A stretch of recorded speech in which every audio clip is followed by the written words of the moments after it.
050, the questions, the multiple choice, and then there should be a single answer choice or 2 answers, or 3 answers, 4 answers. So you have to read the questions very carefully. Is that clear?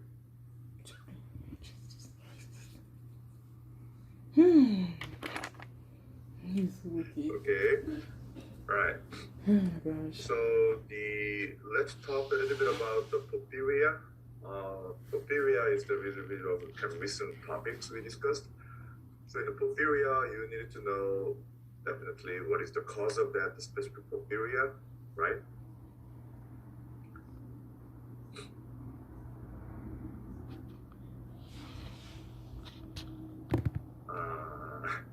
You can unmute.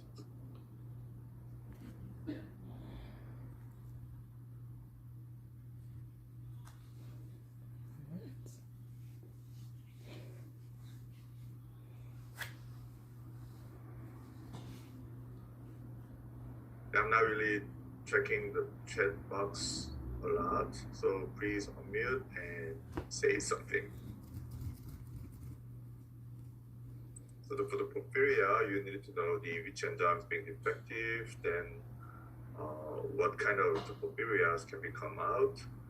And by saying that, you need to know which Porphyria is water soluble, which Porphyrins is water soluble, which one is not water soluble. And then also in the heme synthesis pathway, there are many intermediate, and then which one is the porphyrin, which one is not the porphyrins. You have to understand that to figure out and then interpreting the data profiles, right? So that's something you needed to know. And then in the lectures, I also discussed where is going to be the primary organs where the porphyrins can be accumulated. So if you understand that what is the source of the porphyrins, then it might be a little bit straightforward. So porphyrins, the most of them is coming from the hemolysis, the RBC, or the porphyrin or heme synthesis happening in the hematopoietic organs. So when the porphyrin is being produced or released in the systemic circulation, it's going to go through the systemic circulation, and then probably the destination it can go into is the liver and the spleen. That makes sense, right?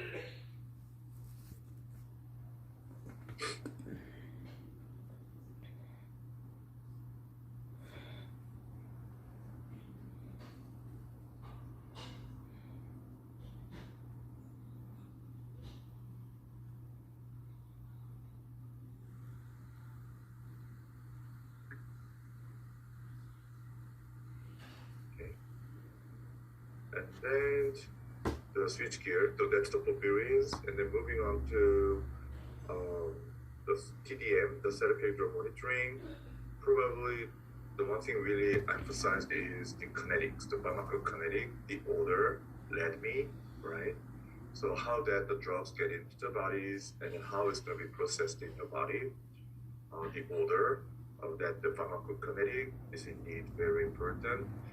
And the therapeutic drug monitoring, I asked you to memorize all the drugs I just introduced. So at least those drugs you must be familiar. So like which one is the anti-arrhythmic, the drugs, which drugs can be function as the sedative drugs, right? So you have to memorize that one.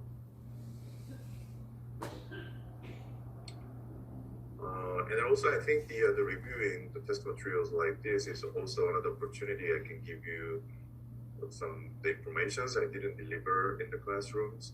So like the gentamicins, the antibiotics. If you have, I don't know if you guys discussed this one or not in the microbiology, but do you know if you have toxic levels of gentamicin intake, which organ is going to be most severely or easily get damaged? Do you guys discuss about it?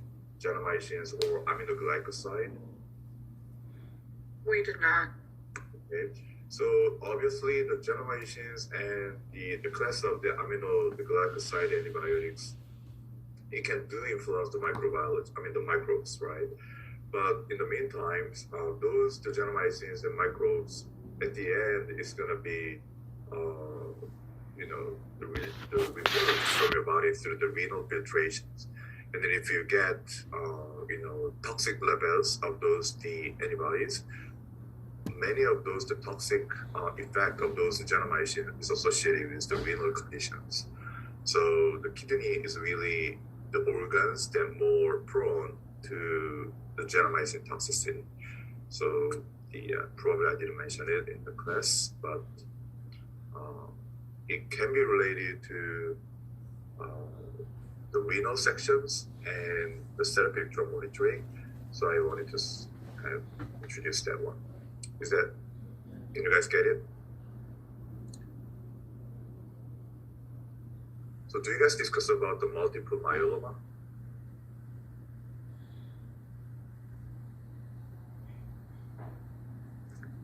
Like a very brief overview. I think we're supposed to go over it more next semester in hematology, I believe. Okay, so yeah, even it is the brief discussions, what is the multiple myeloma?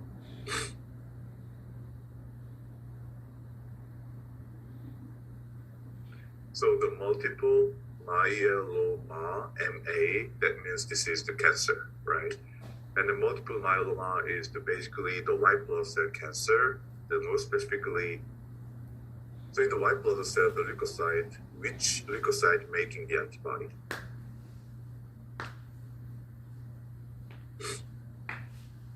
Your B cells. B cells. So in the premature forms, the B cells making it, and then also the massive amount of antibodies can be produced by the plasma cells. And then the multiple myeloma is the cancer of those plasma cells. So massive amount of antibodies can be produced when you have the multiple myeloma. And then the antibody is also protein, right? So those protein can do stress on the kidney. And then the multiple myeloma patient also can have the kidney problems. So there are a couple of the pathological conditions that could be result in the renal damage. So one of the representative stuff is the multiple myeloma and the aminoglycoside antibiotics, the treatment toxic effect.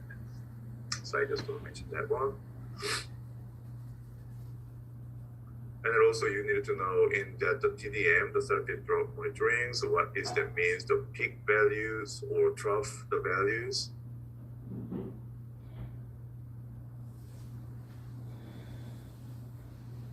And then throughout the lectures, always emphasized which one is the biologically active the forms.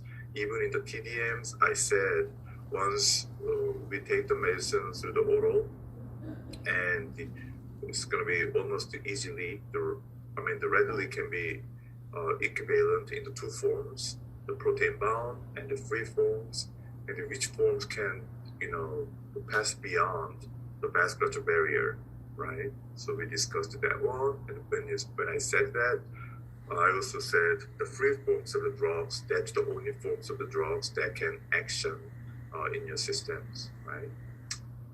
So.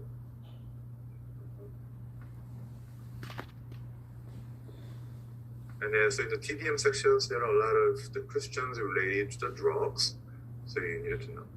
And then do you know which ultra trace element can be used to treat the manic disorder patient? Lithium. Lithiums. And then the lithiums can be used, but the lithium is not going to be used as the native forms of the lithium, right? So the lithium actually become prepared as a forms of the salt, more specifically the carbonate salt, so that the salt can be given to the patient and it's going to be much easily can be observed, right? The lithium. And then by saying the lithium is the ultra trace element, you need to know the definitions between the trace element and the ultra trace element.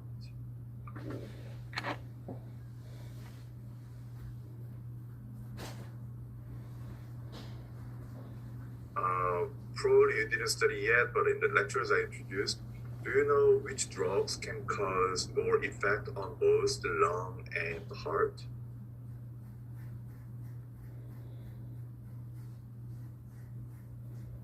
So to be working on the lungs and the heart, the drug must be able to bind to the beta receptors, right? Your bronchodilator ones, I don't remember them exact, like the specific ones, but Yeah, theophylline, yeah, bronchodilator, yeah, that is true.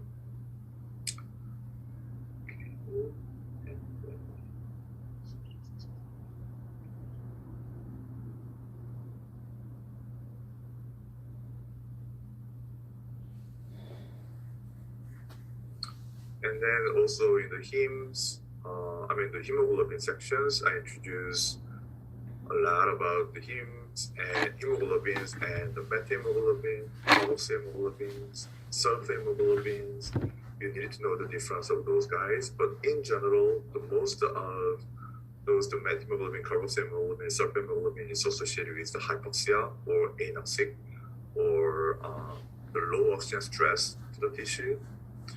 Right?